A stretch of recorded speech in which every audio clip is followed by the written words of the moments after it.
Donner la parole à Jean-Pierre Coff. On va accueillir quelqu'un qui va présenter un spectacle cet été en Provence, s'appelle Don Quichotte Jacques Brel. C'est un spectacle qui a besoin d'être aidé, c'est aussi notre job. C'est quelqu'un qu'on aime bien, il s'appelle Gérard Chambre.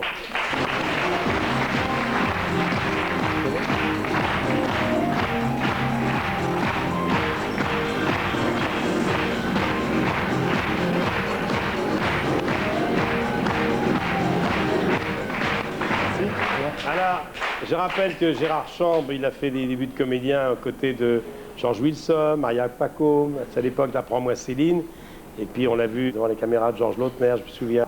Mais ce qu'il faut rappeler, c'est que la formation de Gérard, c'est le chant. C'est ce que je préfère, oui, c'est quelque chose. La comédie musicale, c'est ton truc? Comédie musicale, oui, un peu dans tous les sens. Un peu de rock'n'roll avec Gomina, un peu de musique baroque avec Viol d'amour, et puis là, c'était cette nouvelle aventure. Alors maintenant, d'après Cervantes, c'est Don Quichotte Jacques Brel au Festival de Lacoste, 30 et 31 juillet, cher à Èvre-Géry, cher à Pierre Cardin, car c'est chez lui. Absolument, dans ce beau petit village de Lacoste, dont il est en train de reprendre un peu, de le reconstruire, de le remettre en vie surtout, parce qu'il fait un travail formidable. Et il y a un château tout en haut, et ce château est absolument le décor de l'Homme de la Mancha, qui n'est pas tout à fait l'Homme de la Mancha de Jacques Brel, enfin ce sont les chansons de Jacques Brel, mais c'est l'histoire d'une petite troupe justement qui arrive dans un tout petit village, et au milieu des gens du village, eh bien, propose une parade, comme ça se faisait à l'époque de Molière, et puis ensuite, avec tous les gens du village, nous montons dans le château, et puis les autres spectateurs, et là commence, avec cette petite troupe, l'Homme de la Mancha, Jacques Brel.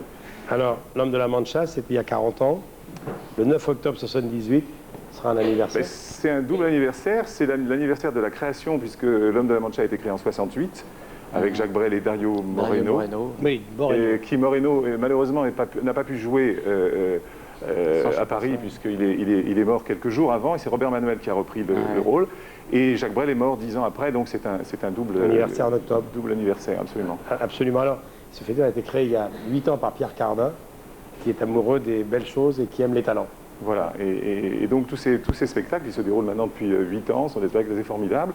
Celui-là fera la clôture, mais je vous annonce que pour ceux qui n'auront pas le plaisir de venir, le temps de venir jusqu'à Lacoste, nous donnons le 1er juillet, c'est-à-dire dans 2 jours, mardi, une lecture musicale qui sera pour nous un peu une répétition générale à l'Espace Cardin, et nous vous y convions, c'est gratuit, ça sera le premier contact de cette comédie musicale avec le public. Voilà, c'est donc 30-31 juillet, 8e Festival international de Lacoste.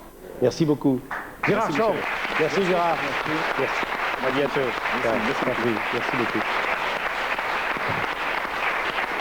Jean-Pierre, la